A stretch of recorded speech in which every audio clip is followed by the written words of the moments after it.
Halo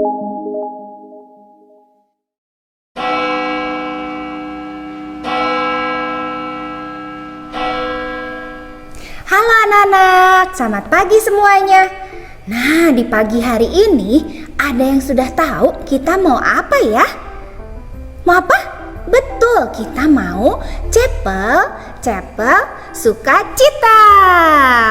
Nah, sebelum kita mulai cepel hari ini, Miss mau bacakan dulu sebuah ayat ya. Ayatnya diambil dari Mazmur 95 ayat 6. Masuklah, marilah kita sujud menyembah, berlutut di hadapan Tuhan yang menjadikan kita. Sekarang kita mau mulai cepel hari ini ya. Tapi sebelumnya kita mau berdoa dulu bersama-sama. Anak-anak di rumah, mari semuanya lipat tangannya, tutup matanya, tundukkan kepala. Mari kita berdoa. Tuhan Yesus, selamat pagi Tuhan. Terima kasih Tuhan untuk hari yang baru untuk kami semua. Terima kasih juga Tuhan sudah jagai kami sepanjang malam ini sehingga kami semua bisa beristirahat dengan baik. Tuhan, sekarang kami akan memulai cepel hari ini. Tuhan tolong berkati cepel ini, Tuhan yang pimpin supaya semua anak-anak yang di rumah bisa memuji Tuhan dengan penuh sukacita. Terima kasih Tuhan Yesus. Di dalam nama Tuhan Yesus kami sudah berdoa dan mengucap syukur. Amin. Anak-anak sudah siap untuk memuji Tuhan? Oke, sekarang semuanya yang di rumah boleh bangkit berdiri. Kita mau menyanyikan sebuah lagu. Judul lagunya adalah Dari Terbit Matahari. Yuk anak-anak.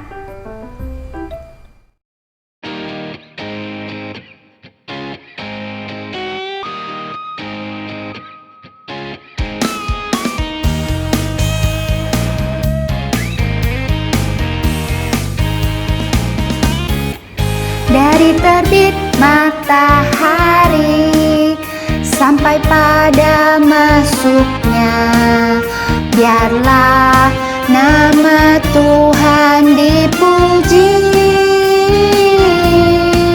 Dari terbit matahari sampai pada masuknya, biarlah nama Tuhan dipuji.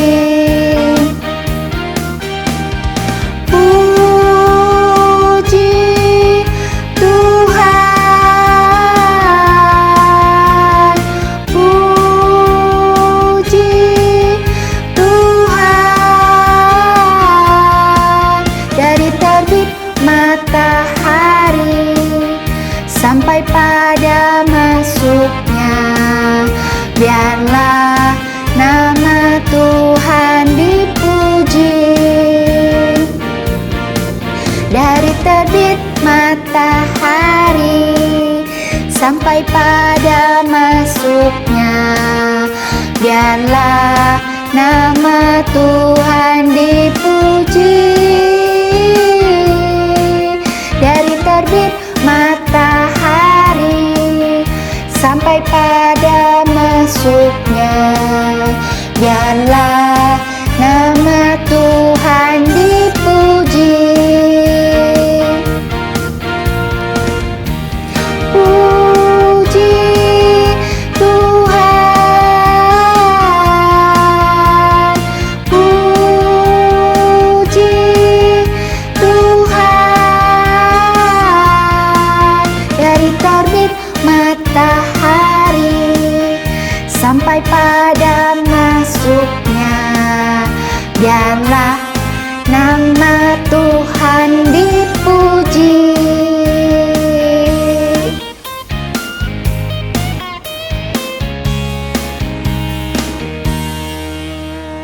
Oke, anak-anak, kita sudah memuji Tuhan nih. Tadi kita sudah menyapa Tuhan Yesus ya. Sekarang kita mau menyanyikan lagu yang kedua. Kita mau nyanyi lagu Kudaki-daki. Anak-anak boleh bangkit berdiri ya. Kita ikutin gerakannya, kita mau gerak sama-sama.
kita mau masuk ke dalam firman Tuhan ya. Anak-anak, habis ini anak-anak akan mendengarkan cerita Alkitab. Tapi sebelumnya kita mau mengangkat satu lagu lagi. Kita mau menyanyikan Yesus Ku Panggil.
Masuklah dalam hatiku, ampuni dosaku, jadilah Tuanku, mulai sekarang sampai selamanya. Terima kasih Tuhan, amin.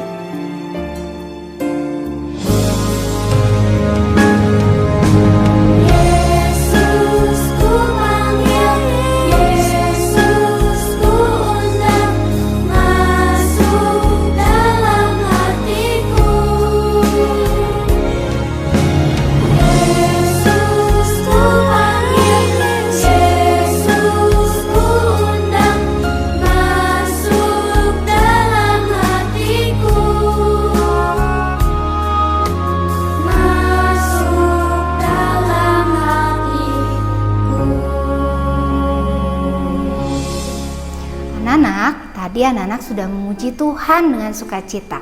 Sekarang waktunya anak-anak untuk mendengarkan cerita firman Tuhan.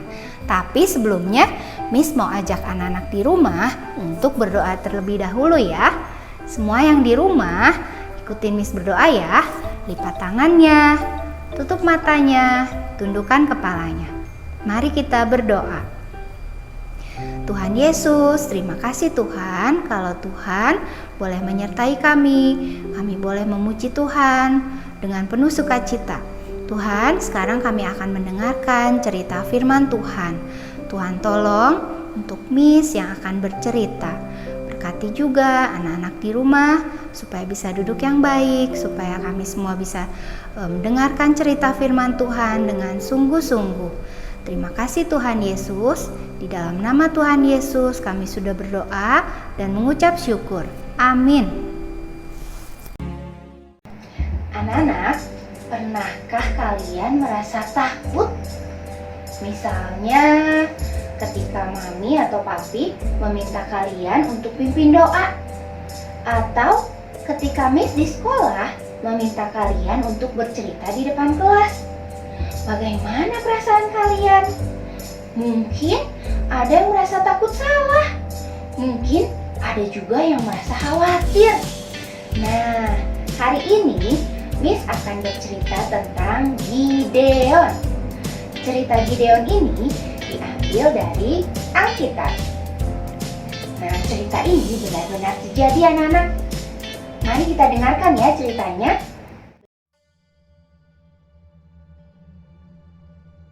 Begini ceritanya anak-anak. Tuhan tidak senang dengan bangsa Israel. Bangsa Israel mulai tidak mematuhi Tuhan. Mereka melakukan yang jahat di mata Tuhan. Apa artinya ya yang jahat di mata Tuhan?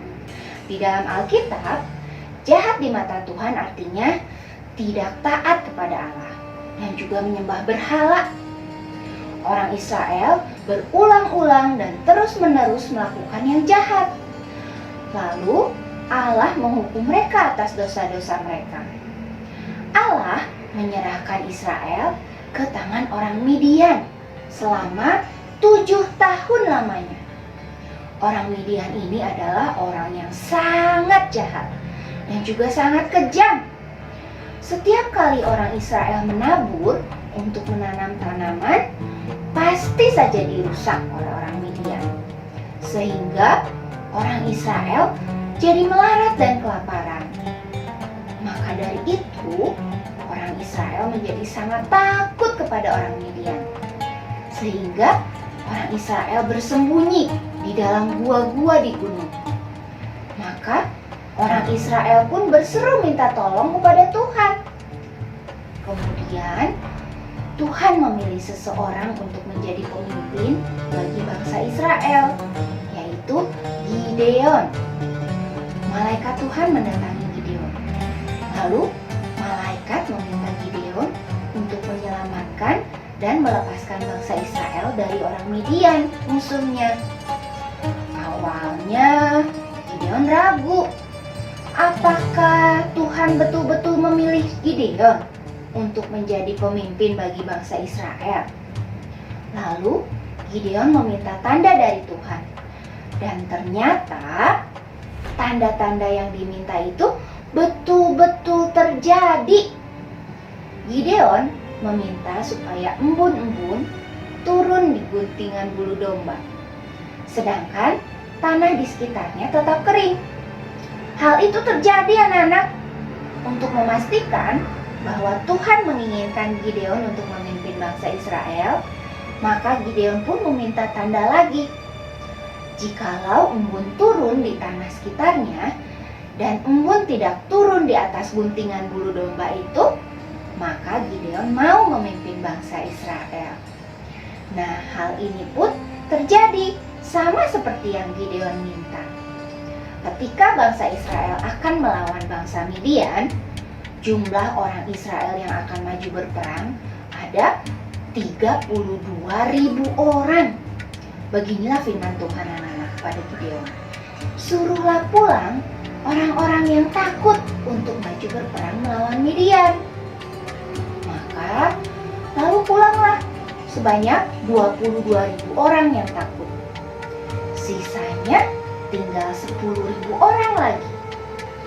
Tetapi Tuhan berfirman kepada Gideon bahwa jumlah itu pun masih terlalu banyak. Maka Gideon pun diperintahkan lagi untuk memilih hanya beberapa orang saja yang akan maju berperang. Dengan cara Gideon menyuruh orang-orang itu untuk minum. Barang siapa yang menghirup air dengan lidahnya seperti anjing menjilat, haruslah dipisahkan dengan semua orang yang menghirup dengan cara membawa tangannya ke mulutnya. Nah, ternyata tersisa nih anak-anak, ada 300 orang yang minum dengan cara menghirup air dari tangannya. Dan 300 orang inilah yang akan maju berperang. Sisanya mereka kembali ke perkemahan. Pagi harinya, Gideon membangunkan ke-300 pasukan yang akan maju berperang ini. Mereka dibagi ke dalam 3 kelompok. Lalu Gideon berkata kepada mereka bahwa mereka harus melakukan seperti yang Gideon lakukan. Ketika Gideon meniup sangkakala, maka mereka pun harus meniup sangkakala sambil berseru, "Demi Tuhan dan demi Gideon." Lalu Gideon dan ke-100 orang yang bersama-sama dengan dia sampai ke ujung perkemahan itu.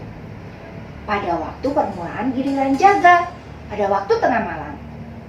Ketika penjaga-penjaga baru saja ditempatkan anak-anak. Lalu mereka mulai meniup sangkakala sambil memecahkan buyung yang ada di tangan mereka. Demikianlah ketiga pasukan itu bersama-sama meniup sangkakala. Mereka memecahkan buyung dengan memegang obor di tangan kirinya dan sangkakala di tangan kanannya untuk ditiup, sambil berseru, "Pedang demi Tuhan dan demi Gideon." Sementara itu, berdirilah mereka sambil masing-masing berada di tempatnya di sekeliling perkemahan musuh. Akan tetapi, seluruh tentara musuh menjadi kacau balau. Mereka berteriak-teriak dan melarikan diri. Ketika ke-300 orang Israel meniup sangkakala, maka di perkemahan itu Tuhan membuat semuanya menjadi kacau. Tuhan membuat pedang yang seorang diarahkan kepada yang lain. Lalu larilah tentara-tentara itu. Gideon menyuruh juga orang-orang di pegunungan Efraim dengan berpesan, "Turunlah menghadapi orang Midian." Nah, akhirnya orang Israel berhasil menawan 2 orang raja Midian, yaitu Raja Oreb dan Raja Zeb. Anak-anak, tahukah kalian mengapa ya Tuhan tidak menggunakan orang banyak untuk maju berperang dengan bangsa Midian? Mengapa ya anak-anak? Bukankah semakin banyak orang yang maju berperang, maka pasukan Israel akan menjadi lebih kuat? Tapi ternyata Tuhan tidak ingin orang Israel menjadi sombong dan memegahkan dirinya sendiri dengan berkata bahwa kemenangan perang melawan Midian adalah karena mereka yang berperang sendiri. Karena pasukan Israel banyak dan bisa mengalahkan orang Midian. Tuhan ingin menunjukkan pada bangsa Israel bahwa yang maju berperang melawan bangsa Midian adalah Allah sendiri. Allah lah yang memberi kemenangan kepada bangsa Israel. Nah, anak-anak, Tuhan menginginkan kita semua untuk selalu bersyukur karena Tuhan selalu pelihara kita. Seperti bangsa Israel juga yang dipelihara oleh Tuhan. Anak-anak juga sama ya, tidak usah takut, tidak usah khawatir.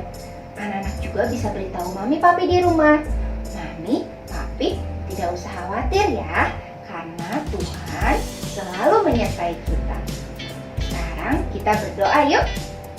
Anak-anak ikuti Miss Wani berdoa ya. Anak-anak lipat tangannya, tutup matanya, tundukkan kepala. Mari kita berdoa. Tuhan Yesus, terima kasih kalau Tuhan selalu menyertai kami. Tuhan Yesus, tolong bantu kami agar kami bisa selalu taat dan percaya kepada Tuhan Yesus. Tuhan Yesus, terima kasih untuk chapel hari ini. Di dalam nama Tuhan Yesus, kami sudah berdoa dan mengucap syukur. Amin. Oke, anak-anak, ceritanya sudah selesai. Kita lain kali berjumpa lagi ya. Sekarang kalian boleh bersiap-siap untuk melanjutkan pelajaran selanjutnya. Tuhan Yesus memberkati. Bye.